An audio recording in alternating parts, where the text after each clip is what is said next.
tardes a todos. Dios les bendiga. Qué bueno verlos. Qué bueno verlos, una bendición verlos y saber que juntos podemos aprender de la Escritura, de la voluntad del Señor. Vamos a pasar a la Escritura, vamos a pasar a nuestro estudio de esta tarde, de este día, continuando con la exposición o el estudio expositivo, más bien, capítulo 14 del libro de los Hechos. ¿No? Y como ya lo decíamos la semana pasada, estamos iniciando nuestro tercer bloque de estudio expositivo del libro de los Hechos, el cual, según nuestros planes, va a abarcar desde el capítulo 14 hasta el capítulo número 20. Los bloques anteriores fueron de 7 capítulos. Este va a ser de 6, y la razón es porque en el capítulo 20 Lucas, el autor del libro de los Hechos, hace un corte. Él hace ahí como que un corto, un espacio, y bueno, decidimos cortar de la misma manera como va la lectura del libro de los Hechos. Entonces, hasta el capítulo 20. La verdad es que considero que este estudio expositivo, en el cual ya llevamos un buen tiempo, porque hemos querido, buscando la gracia del Señor, hemos querido extraer la mayor enseñanza posible de este libro. Sin duda, en su mayoría ha sido una enseñanza para la iglesia, para los hermanos, pero también creo que el Señor no ha dejado sin enseñanza, sin instrucción, sin exhortación a aquellos a quienes todavía no rinden su vida al Señor, todavía no tienen la salvación que el Señor da por gracia, por diferentes razones, y el Señor ha hablado. Estoy seguro que el Señor ha hablado. Entonces ha sido muy sustancioso, muy enriquecedor, por toda la abundante información que nosotros hemos obtenido de la Escritura. Yo quiero recomendarles que en la medida de lo posible, de repente ustedes estén dándole una repasadita ya por la tecnología y todo ello.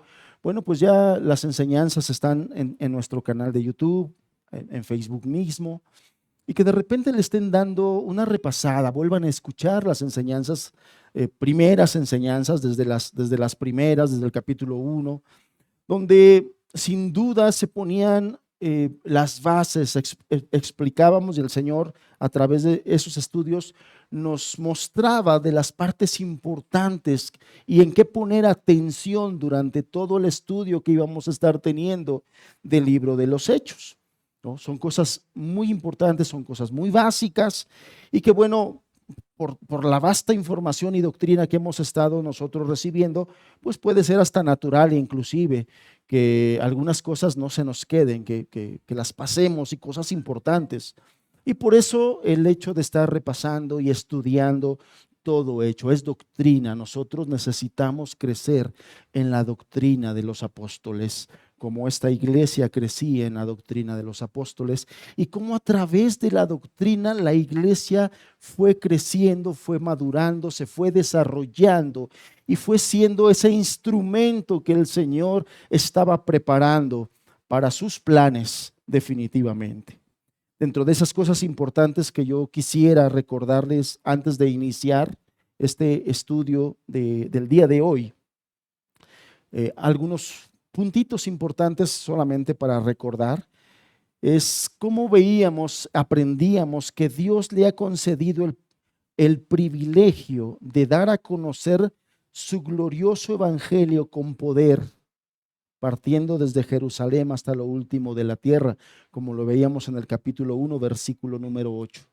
El Señor hablándole a sus discípulos, el Señor hablándole a la iglesia, les dijo que él iba a cumplir la promesa y que no se movieran de ahí hasta que recibieran el cumplimiento de esa promesa. Esa promesa era la venida del Espíritu Santo, y con la venida del Espíritu Santo recibirían poder para poder ser testigos suyos ante el mundo que se abría delante de ellos. la iglesia apostólica estaba creciendo, naciendo en aquel momento, la apostólica, y, y el Señor estaba conformando muchas cosas con ellos, enseñándoles muchas cosas. Algunas personas han interpretado que ese poder, porque inmediatamente adelante viene pues el día de Pentecostés, ¿no? Donde hay un estruendo y una manifestación muy particular y especial del Espíritu Santo. Y algunas personas han interpretado que ese poder o la manifestación del Espíritu Santo en una iglesia, en una persona, es que estas personas o iglesia hablen en lenguas. El estudio de todo lo que nosotros hemos visto, aprendido en los 14 capítulos que ya llevamos, nos ha dejado claro una cosa. Esa no es la manifestación del Espíritu Santo.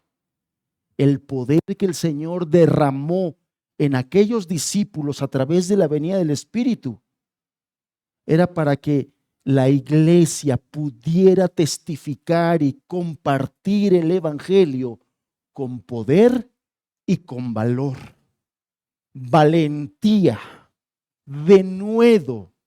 Era la señal que habría en aquella iglesia que participaría del poder que les sería derramado a través del Espíritu Santo.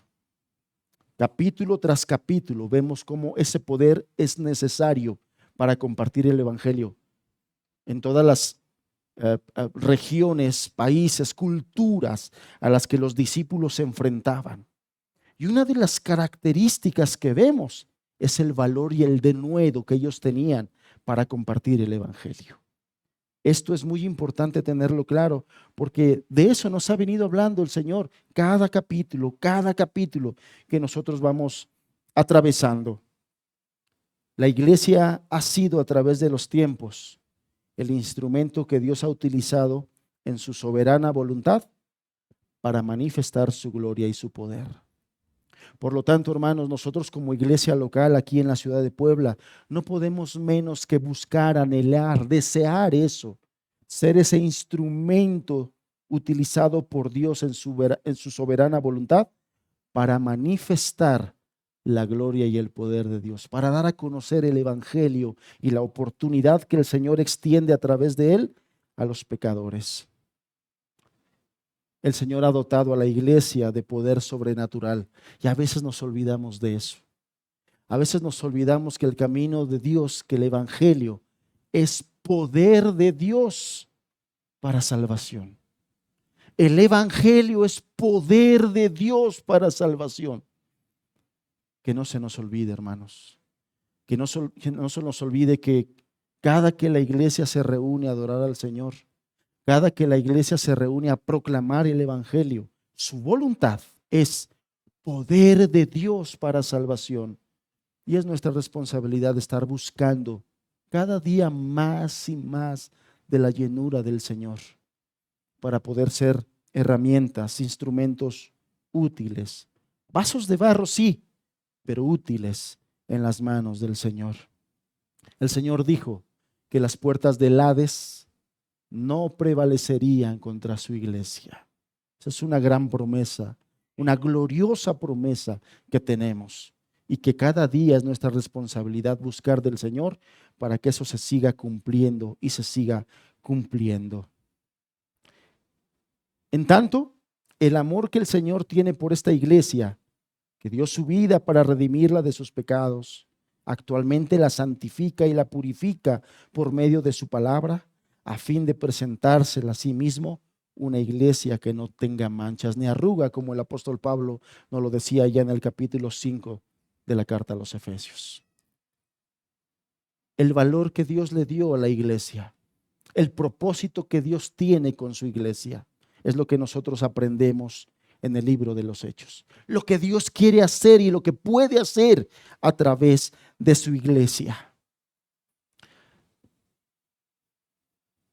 Es importante que nosotros tengamos un pensamiento bíblico de la iglesia. Es muy necesario, hermanos. Quiero compartirles brevemente una definición que a mi gusto me pareció muy completa de la identidad que tiene la iglesia en Cristo.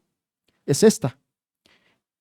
La iglesia se compone de hombres y mujeres llamados por Dios el Padre, a la comunión de su Hijo, santificados en Cristo Jesús, regenerados por su Espíritu, unidos en la fe y confesión de Cristo Jesús como Señor y Salvador.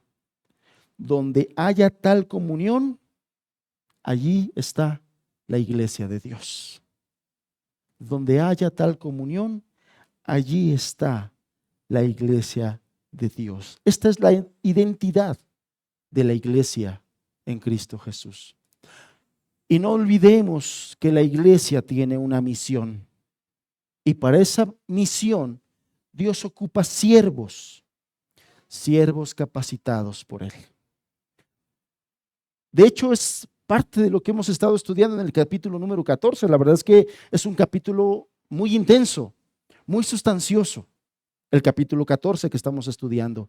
Y es precisamente algo de lo que vamos a ver el día de hoy, cómo Dios ocupa siervos de su iglesia para extender su reino y cómo Dios los capacita. Cuando nosotros leemos el capítulo 14, que es, por ejemplo, el día de hoy vamos a estudiar desde el versículo 19, versículo 20 hasta el 23, es lo que vamos a estudiar hoy. Pero cuando nosotros leemos toda esta extensa narrativa de este pasaje, pudiéramos nosotros pensar que no hay una enseñanza explícita acerca de los requisitos de Dios para ser un siervo eficaz. Sin embargo, cuando nosotros buscamos de la gracia de Dios, le dedicamos tiempo a estudiar, nos damos cuenta que sí se presentan ahí las características que Dios da a sus siervos para ser siervos eficaces. Hermanos, todos nosotros debemos buscar de Dios humildad. Debemos ser humildes en las capacidades que Dios nos da, en los dones que Dios nos da, en los talentos que Dios nos da, porque Dios da dones y talentos a su iglesia. Pero debemos con humildad manejarnos ellos. Sin embargo, también debemos ejercitarlos. Para eso nos los dio, ¿no? Ejercitar los dones y talentos que el Señor nos da, sí en humildad, pero ejercitarlos. Y vemos, por ejemplo, aquí lo que vamos a ver hoy es el ejemplo de dos de esos siervos que en humildad se condujeron, pero no retuvieron ni escondieron los dones y talentos que el Señor les dio. Y por lo tanto fueron siervos eficaces. Nuestro anhelo, hermanos, nuestra búsqueda debe ser que seamos siervos eficaces en las manos de un Dios poderoso. Si hemos muerto a nuestros planes, si hemos muerto a nuestros pecados, si hemos muerto al mundo, si hemos muerto al pecado, si hemos muerto a nosotros mismos, pues entonces tenemos que vivir para el Señor. Uno de los ejemplos más hermosos es Juan el Bautista, por ejemplo, en su oración: que mengüe yo, pero que crezcas tú. Que yo sea menos, que haya cada vez y cada día menos de mí, Señor. Menos de mi carácter, menos de mi persona, menos de mis ideas, menos de mí y cada vez más de ti en mí. Que yo mengüe, pero que tú crezcas. Ese debería ser un pensamiento constante, pero no solamente un pensamiento, una búsqueda diaria, hermanos, una búsqueda diaria. A través del desarrollo y de la enseñanza de todo esto, yo creo que Dios en su misericordia y en su gracia nos va a mostrar de esas características que tú y yo deberíamos de estar buscando día con día para ser siervos eficaces, siervos útiles. ¿Le pedimos ayuda al Señor? Vamos a hacer una breve oración, hermanos. Padre, bendecimos tu nombre y te damos gracias por permitirnos estar aquí, por permitirnos congregarnos en tu nombre, Señor, y en tu nombre pedimos que hoy tu palabra sea de edificación para cada uno de nosotros. Instrúyenos, edúcanos, anímanos, Señor, pero también rétanos, Señor, que tu palabra penetre en lo más profundo de nuestro corazón y que nos lleve a buscar el ser como estos siervos tuyos en este pasaje que vamos a estudiar. Señor, en el nombre de Jesús nos ponemos en tus manos. Amén, Señor. Amén. Acompáñeme en su Biblia, por favor. Hechos 14, verso 19.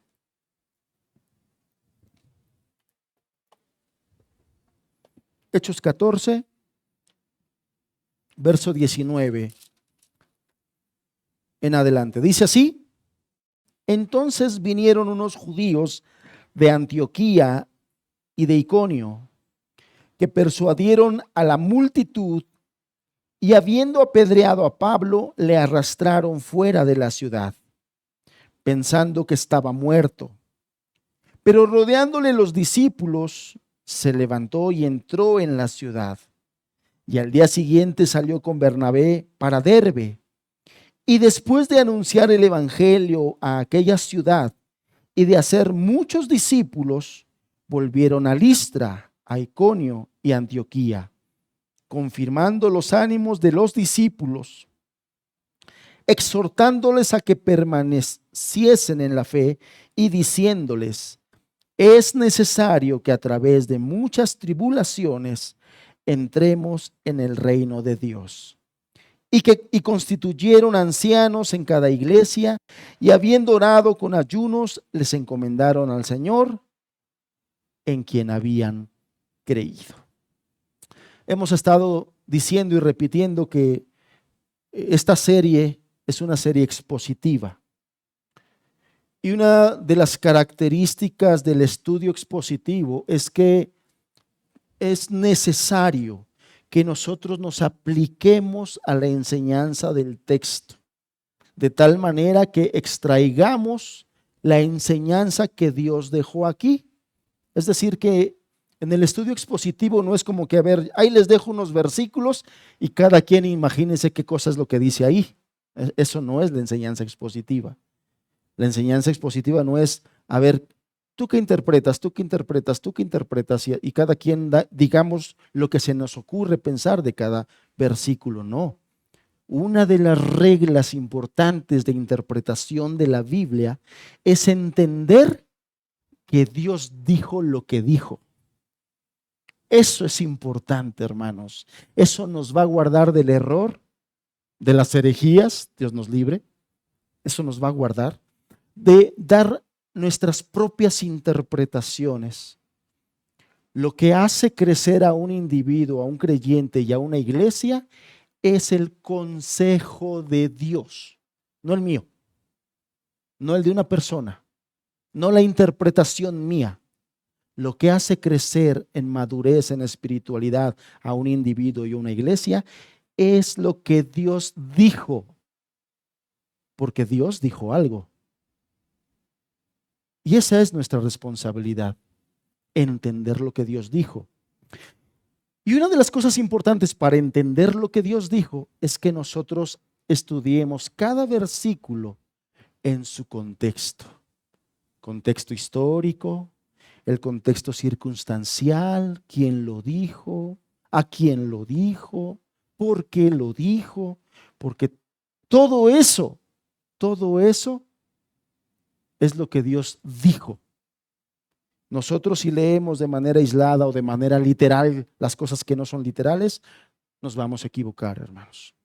Y el contexto nos ayuda. Entonces, estos versículos que acabamos nosotros de leer, del versículo 19, tienen un contexto.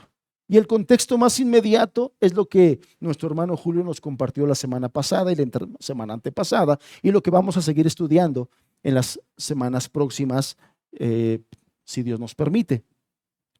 Entonces yo quisiera mencionar rápidamente algunas cosas del contexto anterior, de los versículos anteriores, porque el Señor, lo que nos dijo en estos versículos que vamos a estudiar, tienen que ver con el contexto inmediato anterior.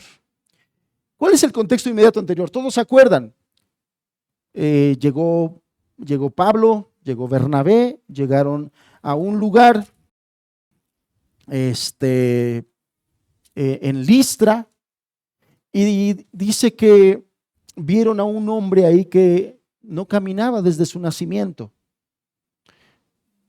Y de las cosas que Dios hizo en el tiempo de los apóstoles para confirmar la enseñanza bíblica, para confirmar la enseñanza apostólica, eran los dones, los milagros y los prodigios, hermanos.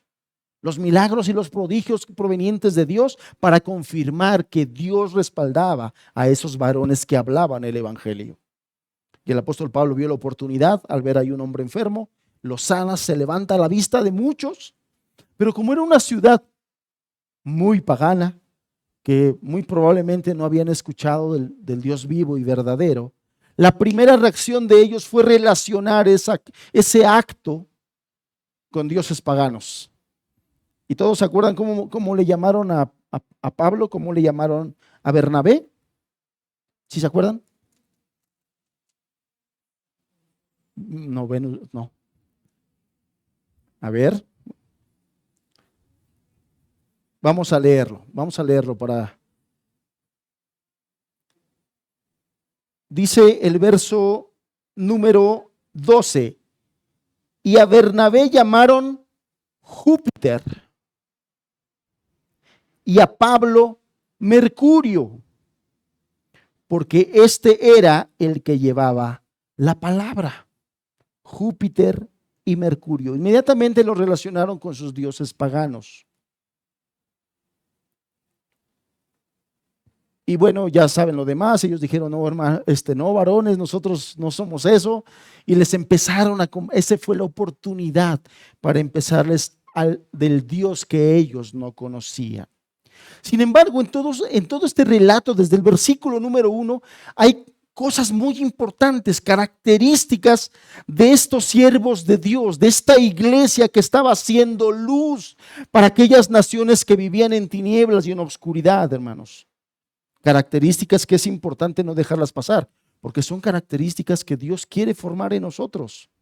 Son características que nosotros como discípulos del Señor debemos anhelar, debemos buscar. Si no las identificamos, quizá no le pidamos al Señor porque no la estamos viendo. Pero por ejemplo, en Hechos capítulo 14, verso 1, dice así. Verso 1, aconteció en Iconio que entraron juntos en la sinagoga de los judíos y hablaron de tal manera que creyó una gran multitud de judíos y asimismo de griegos. Mas los judíos que no creían excitaron y corrompieron los ánimos de los gentiles. Por tanto, se detuvieron allí mucho tiempo y dice, esta es la parte que yo quiero que noten, subrayen. Hablando con denuedo, confiados en el Señor, el cual daba testimonio a la palabra de su gracia, concediendo que se hiciesen por las manos de ellos señales y prodigios. Aquí hay una característica de estos hombres.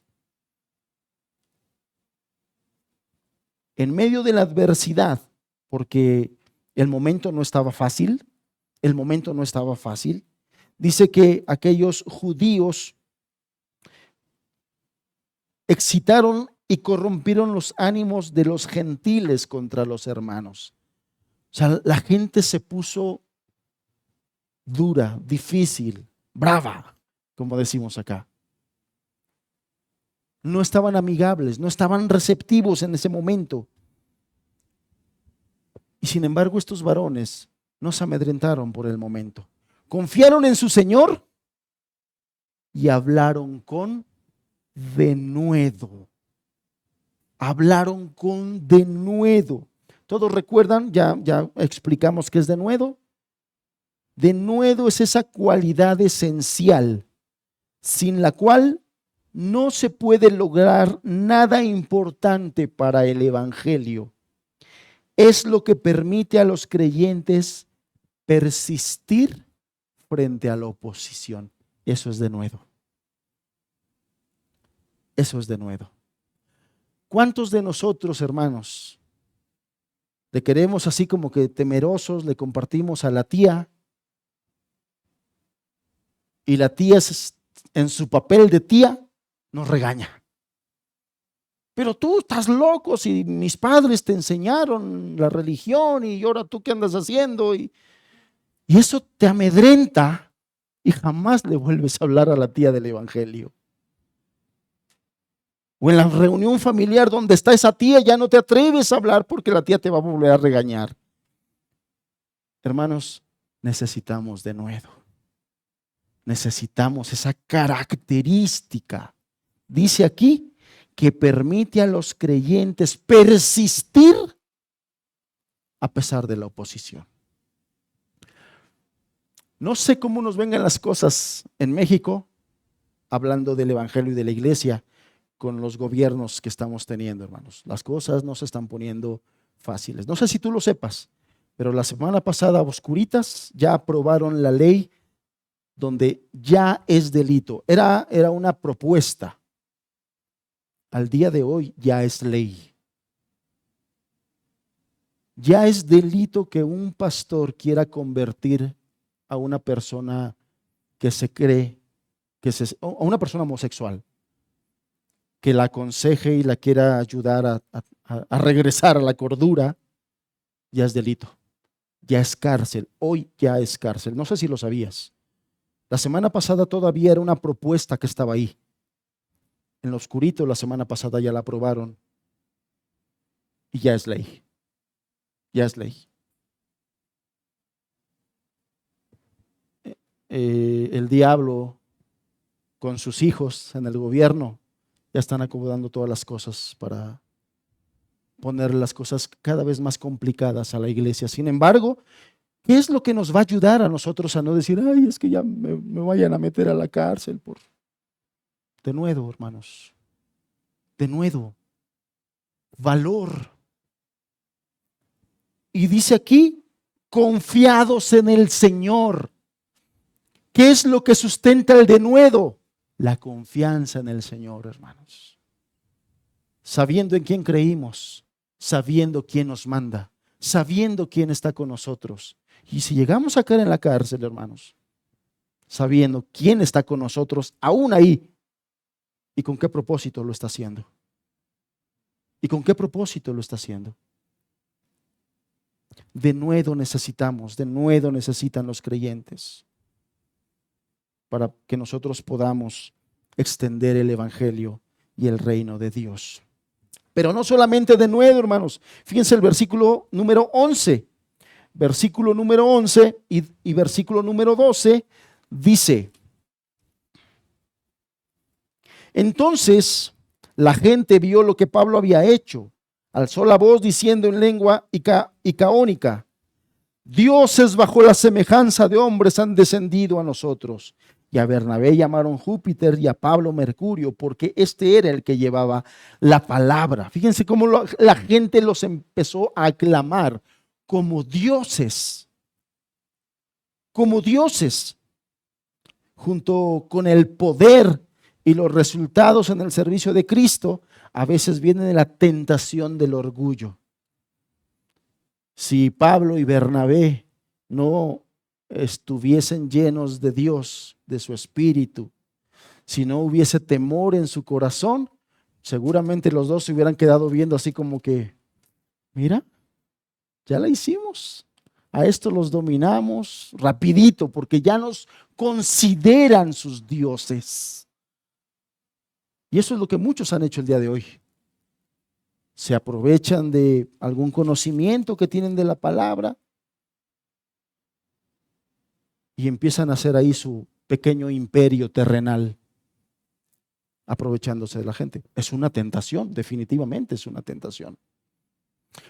¿Qué es lo que nos guarda de esa tentación, hermanos? Porque junto con el poder y los resultados en el servicio de Cristo, con este poder de poder sanar enfermos, seguramente los hermanos podían ser tentados, y vaya que sí, porque son hombres.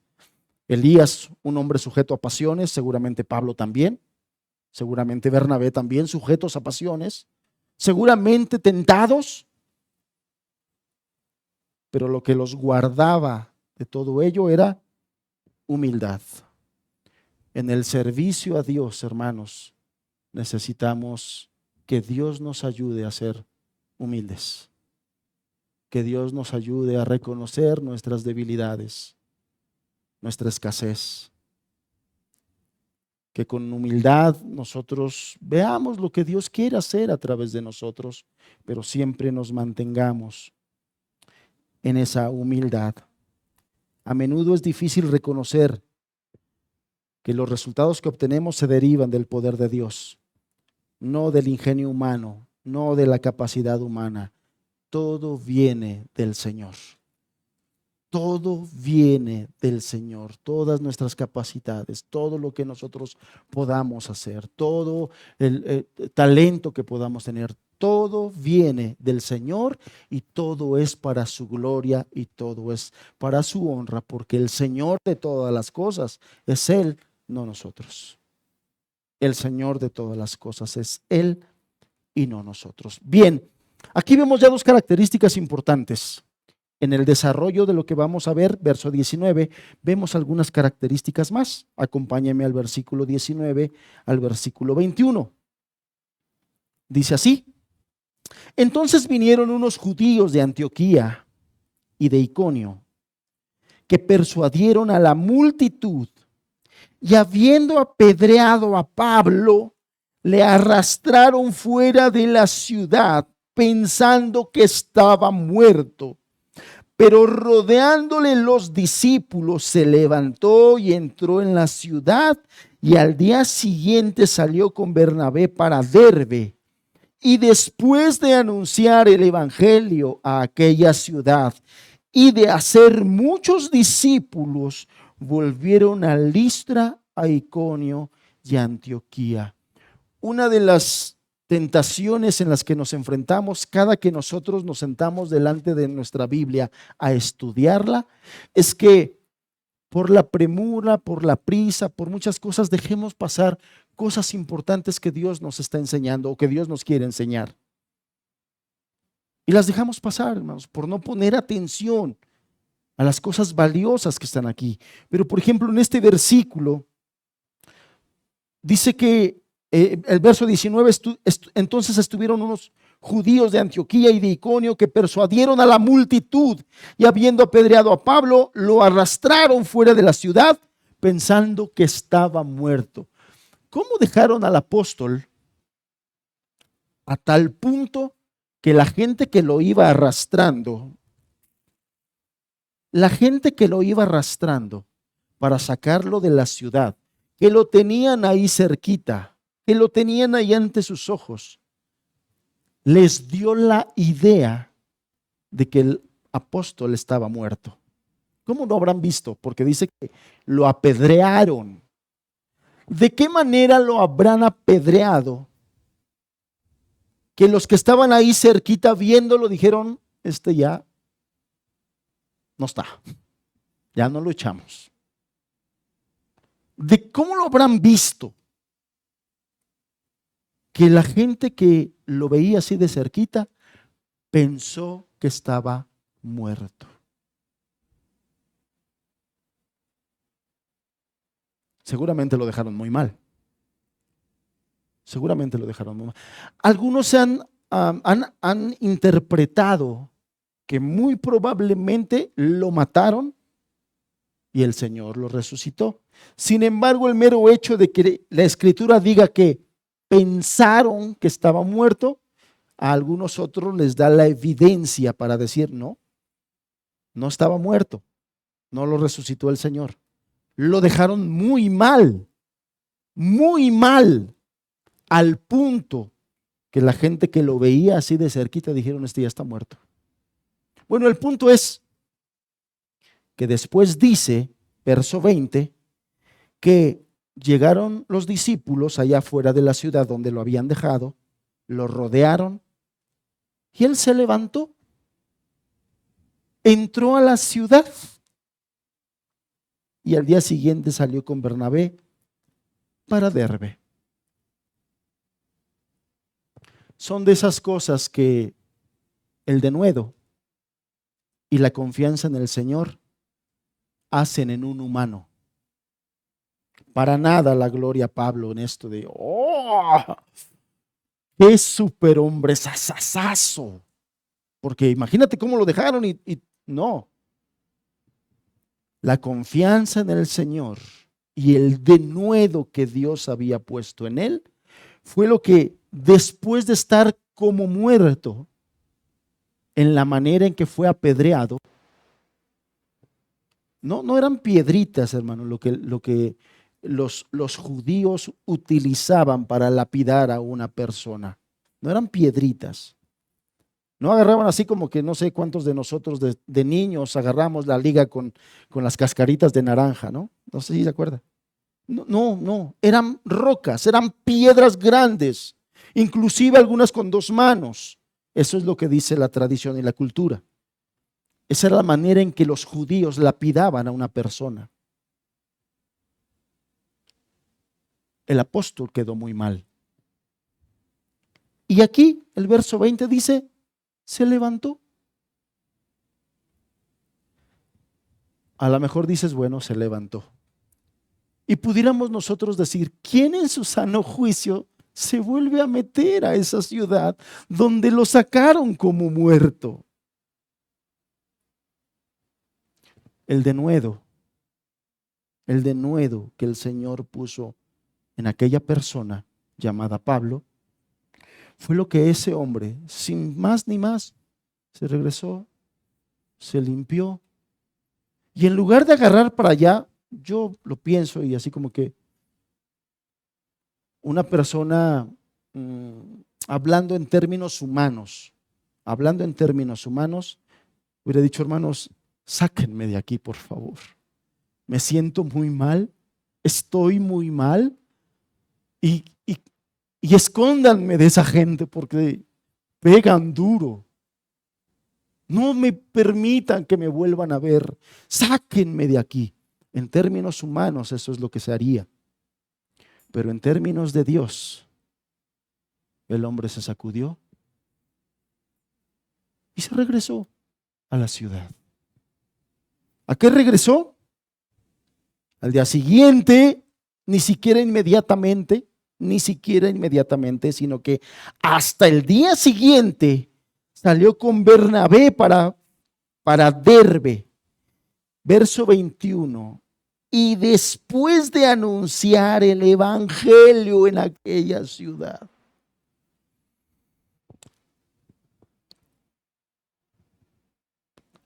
El término que se utiliza hoy en nuestra generación es que es una generación de cristal, ¿no? De que tantito ya se está quebrando. ¿Cuántos de nosotros en una situación así, hermanos, hubiéramos dicho, igual y Dios no me llamó a esto y por eso es que me pasó esto? Porque, ¿por qué permitió que Dios me pasara esto? Hermanos, me voy a tomar un año de incapacidad porque miren qué mal me dejaron, como muerto casi. Entonces me voy a tomar un año de incapacidad, ¿no? Hermano Julio, hermano Pepe, ahí les encargo, hermanos. Yo me voy un año de incapacidad porque me apedrearon muy feo. Casi mi corazón se amarga con aquellos hombres de aquella ciudad porque les quise traer el mensaje de bendición y miren cómo me trataron. No se vale. En términos humanos, muchos, nuestro corazón todavía carnal se amarga por ciertas cosas, se siente. La gracia de Dios hace esto en seres humanos. Un día antes este hombre estaba como muerto, hermanos. Un día antes estaba como muerto a causa de la lapidada que le dieron. Piedrazos, no cualquiera. Y al siguiente día él estaba anunciando el evangelio a aquella ciudad y a hacer muchos discípulos.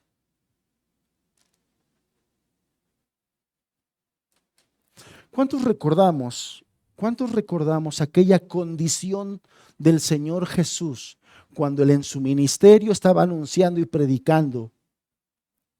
Y a las multitudes él decía, si alguno quiere ser mi discípulo, niéguese a sí mismo. Niéguese a sí mismo. Tome su cruz y sígame. Esas condiciones, hermanos, para ser discípulos del Señor no han cambiado. No han cambiado. Si alguno quiere ser discípulo del Señor, debemos negarnos a nosotros mismos. ¿Qué es negarnos a nosotros mismos? Aún aquellas cosas que pudieran sernos lícitas. ¿Qué pudo haber hecho Pablo de manera lícita? Hermanos, regrésenme a Jerusalén, por favor. Me siento muy mal. Allá me quiero recuperar. ¿Hubiese sido lícito eso? Hubiese sido lícito eso. Los hermanos hubieran tropezado. Ay, ese Pablo, qué delicado. No. Los hermanos seguramente preocupados hubieran dicho, sí, hermano, con gusto, te regresamos. Recupérate. Allá la iglesia te va a dar tu comidita bien, te va a tratar bien para que te recuperes. ¿Hubiera sido lícito? Sí. Sin embargo, este hombre tenía claro el llamado al discipulado. Tenía claro el llamado al discipulado. Yo estoy aquí y el Señor desde un principio me dijo, niégate a ti mismo. Toma tu cruz y sígueme. La palabra sígueme viene del griego akolouteo. Akolouteo literalmente sí significa pon tus pies donde el maestro los puso. Eso significa akolouteo. Eso significa sígueme.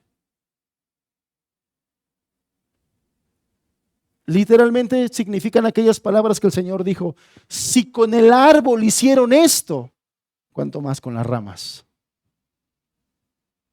Si con el maestro hicieron esto, ¿cuánto más con los discípulos?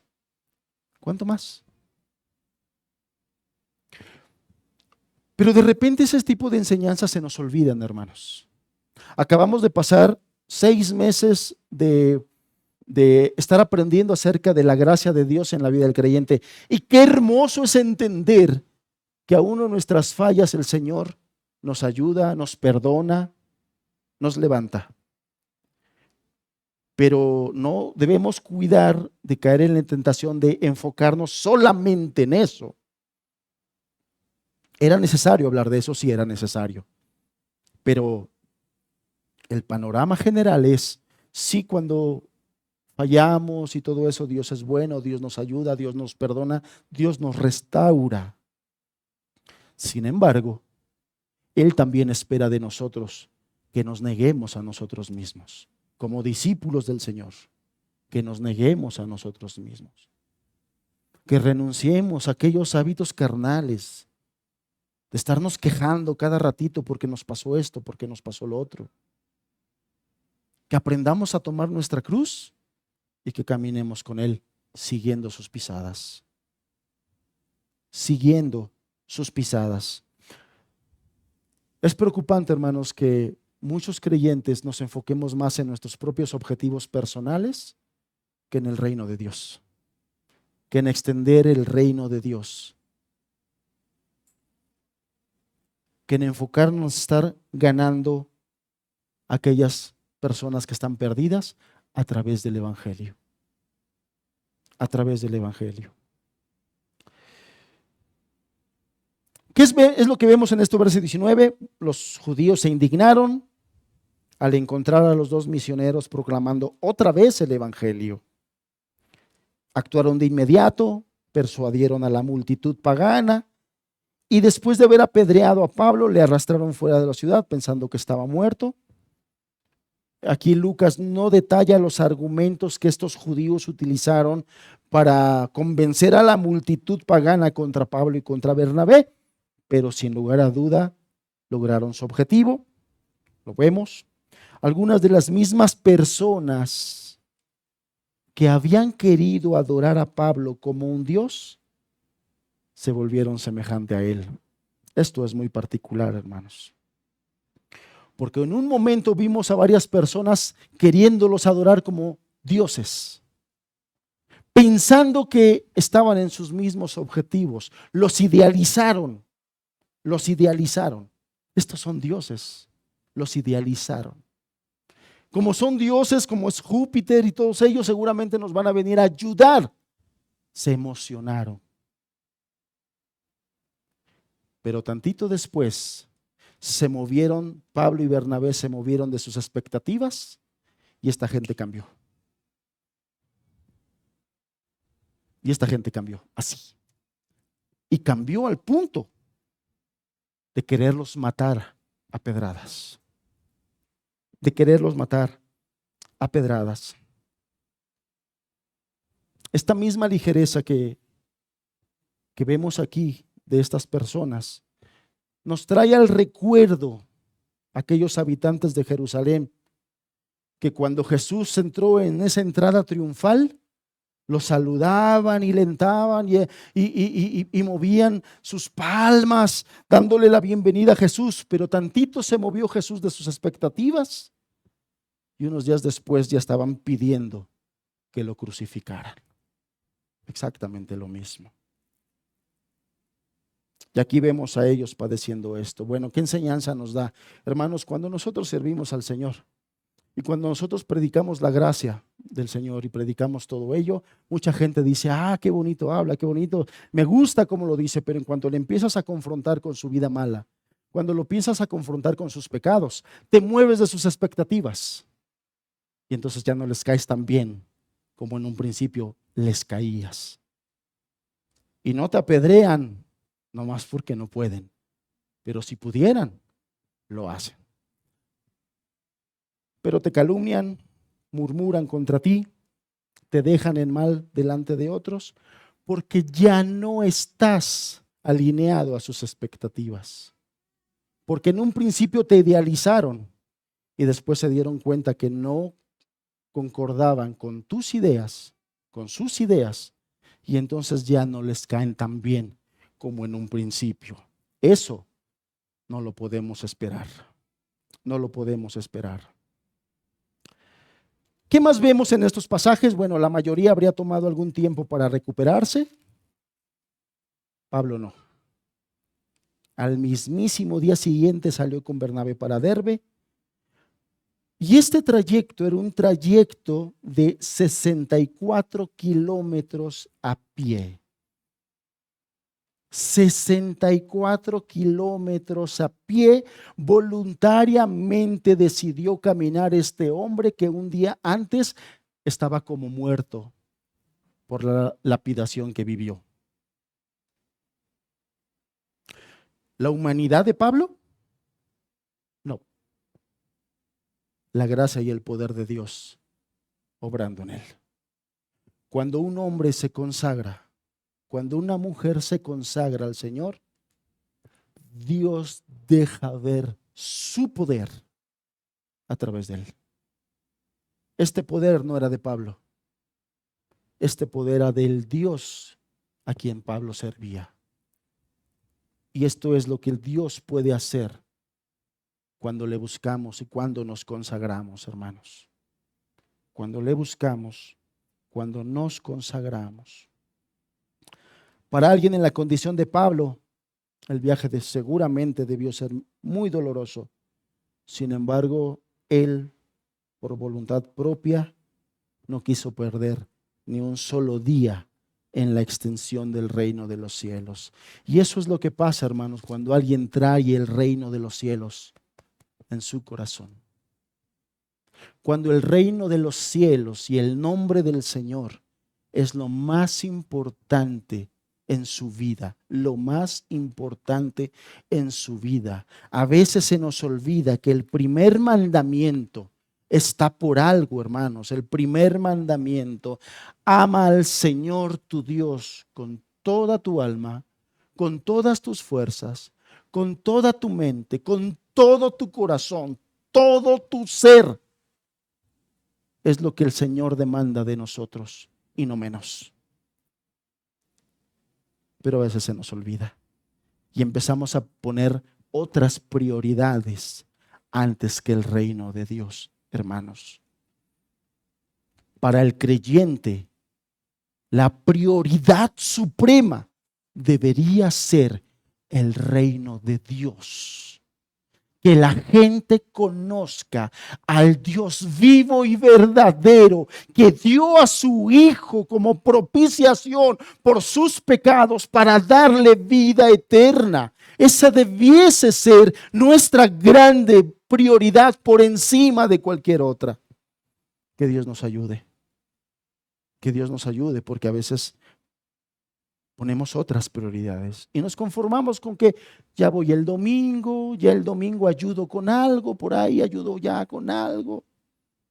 Una de las preocupaciones personales que tengo con mis hermanos jóvenes, con la juventud de nuestras iglesias, es que sí, algunos los veo creciendo, ya terminaron la licenciatura, qué bueno, ya están iniciando la maestría, qué bueno, se están preparando, pero más bien pareciera que están construyendo para ellos mismos y no para la gloria de Dios. Me duele ver a pocos en sus planes capacitarse en cuestiones de teología, en cuestiones donde puedan ser útiles. Ahora, no estoy diciendo que no estudie la licenciatura, no estoy diciendo que no se capacite con la maestría. El problema es que veo eso tan divorciado del reino de los cielos. Ese es el problema, que lo veo tan divorciado del reino de los cielos. Porque si hay un joven capacitándose en la licenciatura, en la maestría, en el doctorado, pero lo está ocupando y lo está enfocando al reino de los cielos, gloria a Dios. Hemos sido llamados a ser sal de esta tierra, a ser luz de este mundo en todas las esferas de nuestra sociedad. Y no solamente es la iglesia, no solamente son los hermanos. Hay gente dentro de la política que necesita conocer del reino de los cielos y necesita escuchar del evangelio. Hay gente que dentro de las ramas de la tecnología, de la economía, que necesita escuchar el evangelio. Hay gente que está dentro de las ramas de las artes, que necesitan escuchar del reino de los cielos. Si nosotros nos estamos extendiendo a todas esas esferas, gloria a Dios y que el Señor nos ayude. El problema es que pareciera ser que solamente nos estamos enfocando. El reino de los cielos, la iglesia el domingo. Eso no es el reino de los cielos, hermanos. Para Pablo, para Bernabé, Listra, Derbe, Antioquía, Iconio, todo lugar donde pueda, con los que saben un poquito, con los que no saben nada. A todos hay que predicarles el evangelio. A todos.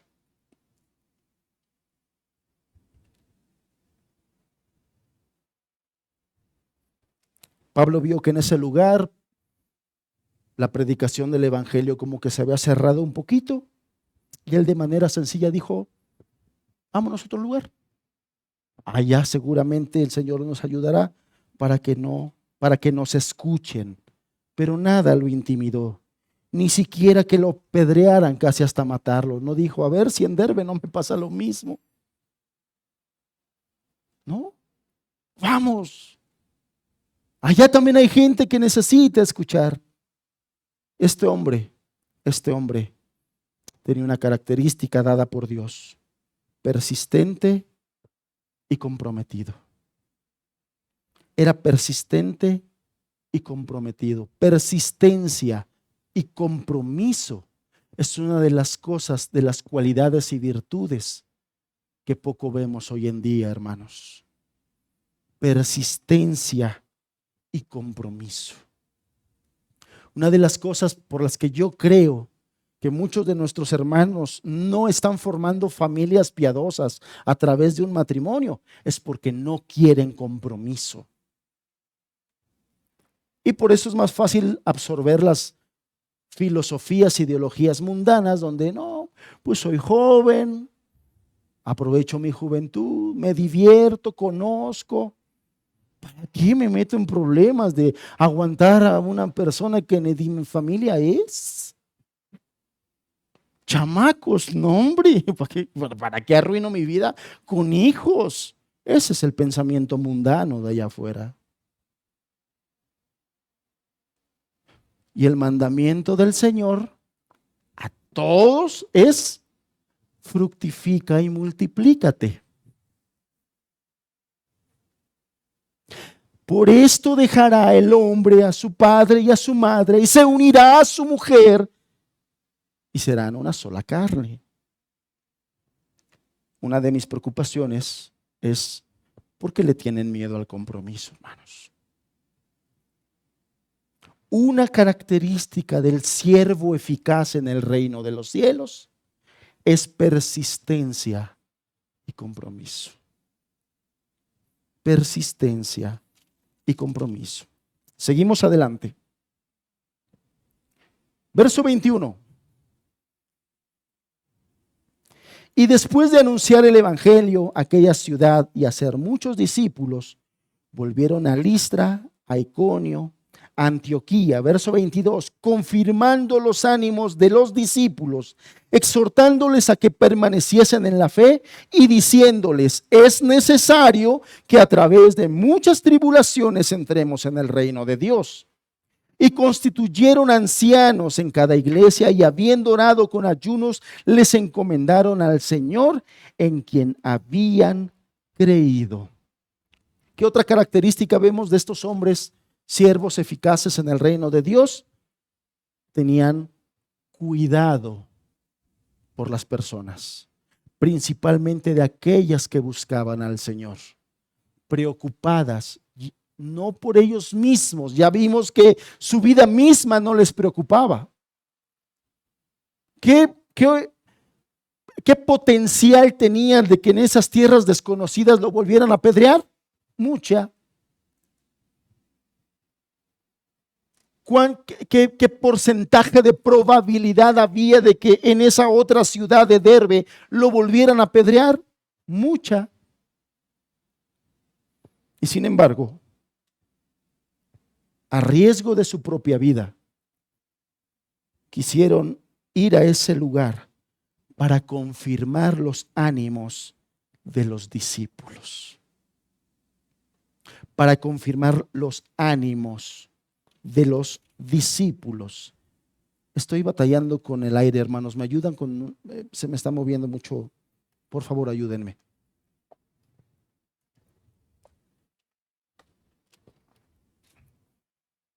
Un siervo eficaz, hermanos, un siervo eficaz de Dios, tiene claro que la gran comisión no es lograr simplemente que se hagan profesiones de fe, sino tenemos que llevarlos a madurez, hermanos. De hecho,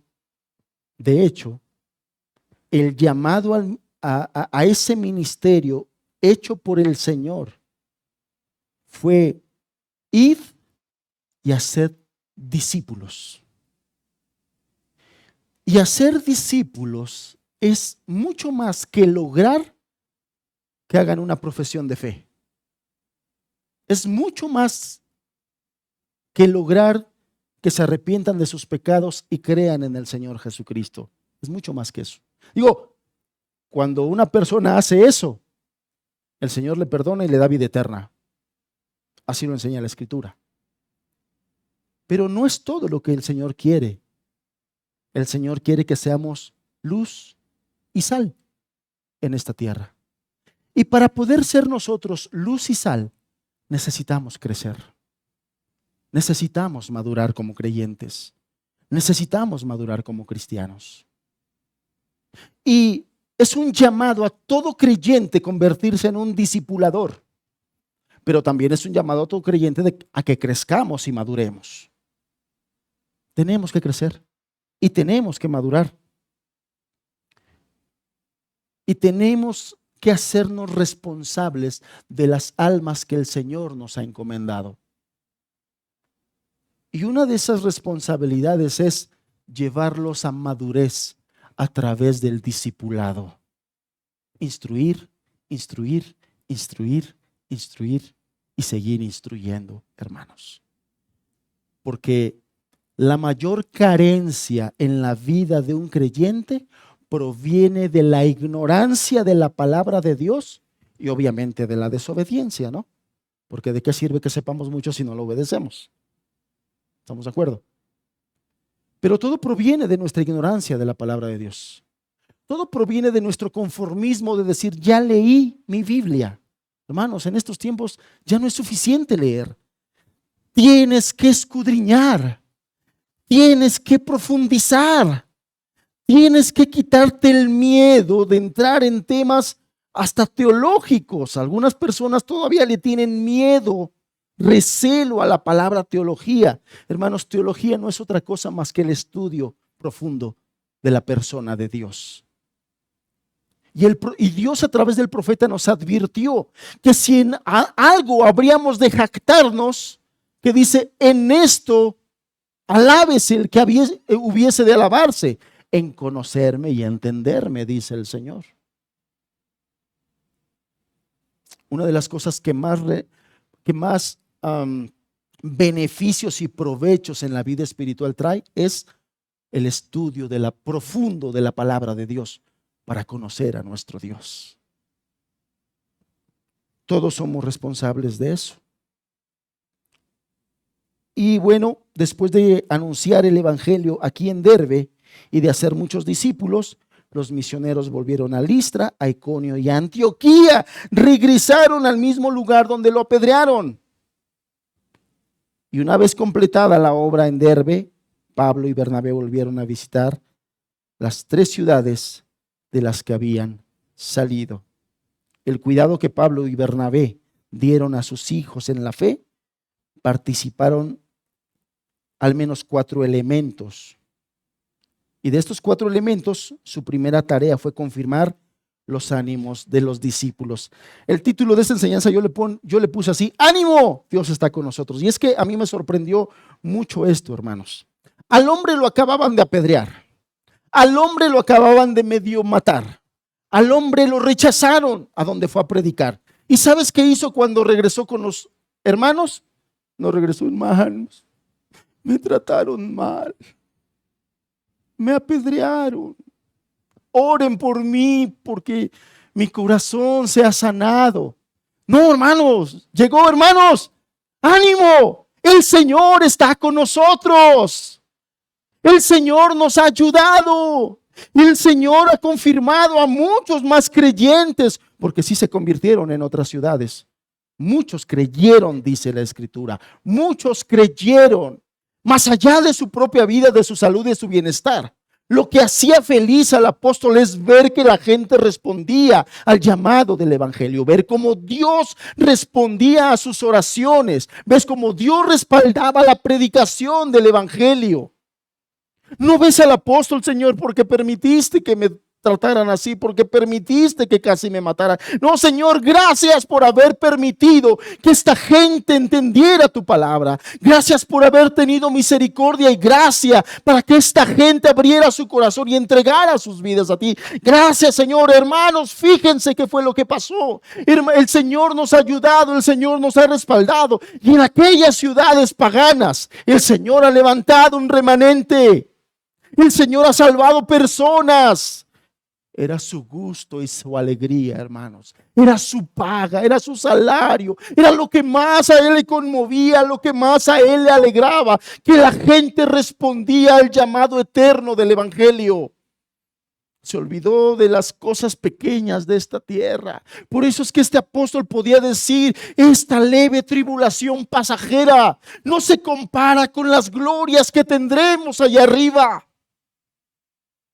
¿Cuánto nos hace falta, hermanos, tener una mentalidad así, un corazón así? ¿Sabes por qué este hombre pudo transformar y ganar a muchas personas en aquel continente conocido, en la tierra conocida para sus tiempos? Porque él estaba muerto a sí mismo. Él estaba muerto a sí mismo. Él había muerto a esta tierra, él había muerto a su carne, él había muerto a sí mismo, él se negaba a sí mismo. Y su alimento, su comida y su bebida, como el mismo Señor Jesús lo dijo, era el reino de los cielos. Mi comida y mi bebida, dijo el Señor, es que haga la voluntad de mi Padre y sea esta completada. Este hombre por eso podía decir: imítenme como yo imito al Señor. Porque su comida y su bebida era hacer la voluntad del Padre. Era extender el reino de los cielos. Una mentalidad del reino, hermanos, una mentalidad del reino. Es lo que nosotros necesitamos, lo que nuestra iglesia necesita. Una mentalidad del reino. El reino es nuestro todo. El reino de Dios es nuestro todo. Nuestras fuerzas, nuestros recursos, nuestras oraciones, todos nuestros talentos enfocados al reino, una mentalidad del reino. Necesitamos ser transformados. Si queremos ser siervos eficaces, debemos tener una mentalidad del reino, hermanos. Muertos a esta tierra. Esta tierra no es nuestro hogar. En esta tierra no está nuestro futuro. El Señor dijo que ya otro lugar está preparado, moradas para nosotros. Pero debemos tener una mentalidad del reino. Debemos resistir la tentación a ser cada vez más terrenales, hermanos. Si te vas a preparar en una licenciatura, en una maestría, con mentalidad del reino, eso cómo va a influenciar, cómo va a influir, cómo va a incidir en el reino de los cielos. Cada vez más librados de pensar como piensan los paganos. Cada vez más una mente como la mente de Cristo. Cada vez más entregados, cada vez más consagrados al Señor. Eso es lo que nosotros necesitamos, hermanos. Ese tiempo, Pablo y Bernabé estuvieron ahí exhortando a los hermanos, animándoles a la obediencia. Y por nada les rebajaron la medida y el estándar. Para nada los lisonjearon con palabras, no se preocupen, cuando están con Dios, Dios los libra de sus problemas. No hay mentira más grande que esa. Porque es a través de los problemas que Dios nos trata. Es a través de las dificultades que Dios trata con nuestra carne, con nuestro pecado, con nuestro carácter que no le glorifica. Es a través de las dificultades, de los sufrimientos. Y aquí está, claramente dice, verso 22, confirmando los ánimos de los discípulos, exhortándoles a que permaneciesen en la fe y diciéndoles, es necesario que a través de muchas tribulaciones, subráyale ahí, muchas tribulaciones, es necesario. Es necesario. Y con estas palabras dice que confirmaban los ánimos de los discípulos. Es necesario que a través de muchas tribulaciones entremos en el reino de Dios. Cuando nosotros no tenemos una mentalidad del reino, hermanos, la enfermedad que nos llega nos deprime. La crisis económica que nos llega nos frustra. Pero cuando nosotros tenemos una mentalidad del reino, esas mismas circunstancias de enfermedad, de crisis, de problemas, nos fortalecen. Porque nos acercan más al Señor. En la angustia me buscaréis. Y cuando estamos más cerca del Señor, el Señor nos va tratando, nos va transformando, va lidiando con nuestra carne, con esas cosas de nuestro carácter que no están alineadas a la palabra de Dios.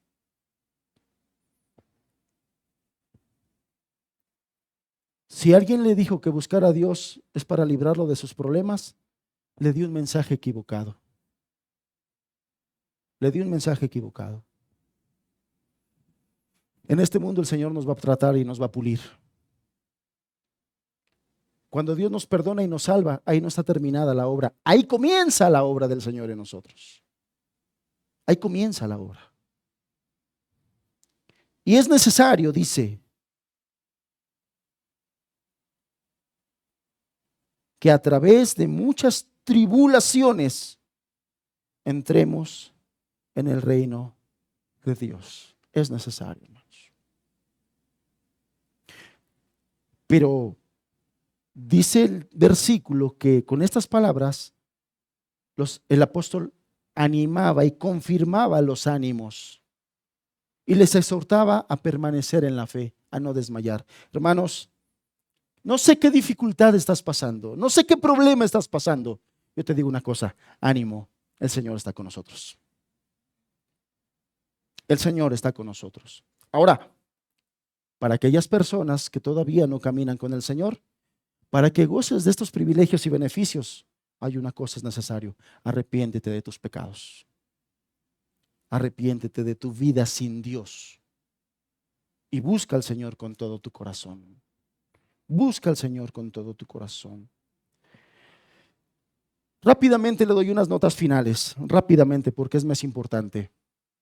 Y termino con esto. La iglesia ha sido a través de los tiempos el instrumento que Dios ha utilizado en su soberana voluntad para manifestar su gloria y poder, dotándola de un poder sobrenatural que ni las puertas del infierno podrán contra ella. Es tanto el amor que el Señor tiene por su iglesia que dio su vida para redimirla de sus pecados, y actualmente la santifica, la purifica y capacita por medio de su palabra y de su espíritu, a fin de presentársela a sí mismo una iglesia que no tenga manchas ni arrugas. El Señor nos ha llamado como miembros de esta iglesia a un sacerdocio. El sacerdocio del creyente hace referencia a la nueva posición de los cristianos para la tarea de adoración y del servicio. En virtud de esto, todo creyente tiene el privilegio y responsabilidad de acercarse y presentarse ante Dios como un sacrificio y a su vez para ofrecer un servicio espiritual, entendiendo que ahora podemos adorarle y servirle en todo lugar. El sacerdocio del creyente se ejerce en todas y cada una de las esferas de la vida, y lo voy a estar repitiendo en estas ocasiones que me toque compartir, porque hemos pensado que el cristianismo se vive los domingos aquí en este salón. Eso no es cierto, eso es un error. El sacerdocio del creyente se tiene que vivir principalmente allá afuera, principalmente allá afuera. Y hay áreas de la sociedad que ya no funcionan como Dios las diseñó, porque el diablo las ha rediseñado en este tiempo que se le ha permitido. Estas áreas de la sociedad se denominan comúnmente esferas, y termino diciéndoles esas categorías de estas esferas para que entendamos que es ahí donde el Señor quiere que nosotros seamos siervos eficaces. Sal y luz, sal de esa tierra, luz de ese mundo. Las 7 esferas de la sociedad son, sí, la iglesia, la familia. No podemos ser candiles de la calle y oscuridad de nuestra casa. En la familia, en el rol que el Señor te ha puesto como padre, como madre, como esposo, como esposa, como hijos. La familia es un lugar donde tenemos que ser sal y luz. Los padres, nosotros los padres tenemos que ser los principales discipuladores de nuestros hijos, pero también en la esfera de la educación. Hoy el diablo se ha infiltrado de tal manera en las escuelas públicas que ya no las recomiendo para los hijos de los cristianos. Como ustedes saben, yo soy pro educación en casa y he tratado de inculcar esto a mis hermanos. La educación en el hogar es el modelo que más se acerca al modelo bíblico. La responsabilidad de la educación es de nosotros los padres, de nosotros los padres. Pero también en las áreas de la economía, negocios, ciencias, tecnologías, en los medios de comunicación que hoy son los que están haciendo populares y empoderando a hombres que se llaman Wendy.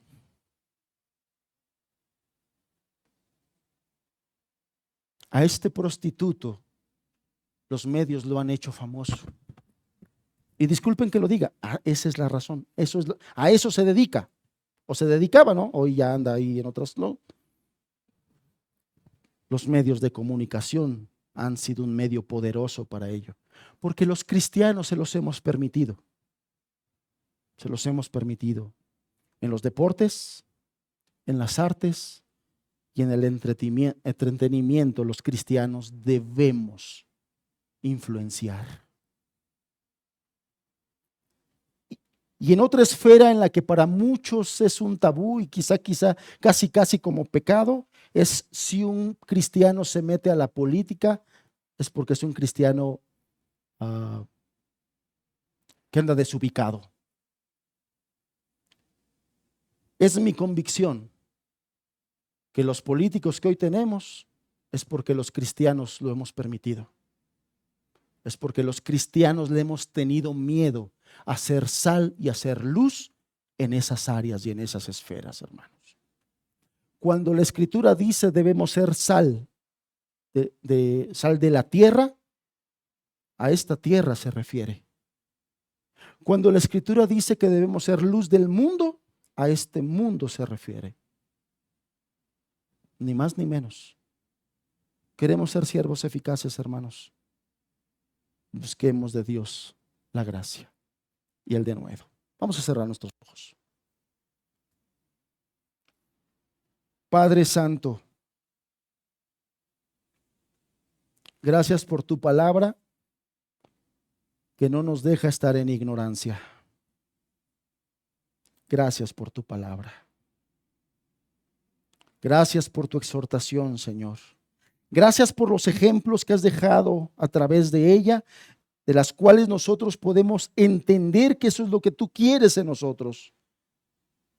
Quizá nosotros no podremos hacer milagros, quizá no, pero sí podemos buscar de ti el denuedo, la humildad, la persistencia, la responsabilidad y el compromiso, hacernos creyentes comprometidos con el reino, con una mentalidad del reino, Señor. Líbranos de ser cristianos ideologizados por el paganismo, Señor, líbranos. Y ayúdanos más bien a darte gloria y a servirte. Padre, que tu palabra siga haciendo mella en nosotros, que tu Espíritu Santo nos esté transformando. Señor, te lo pedimos. Te lo pedimos por aquel que dio su vida en rescate por la nuestra. Te lo pedimos a través de aquel al cual tú resucitaste con poder para ponerlo hoy en el lugar de mayor poder, Señor. En el nombre de Cristo Jesús, quien es Señor nuestro. Amén, Señor. Amén.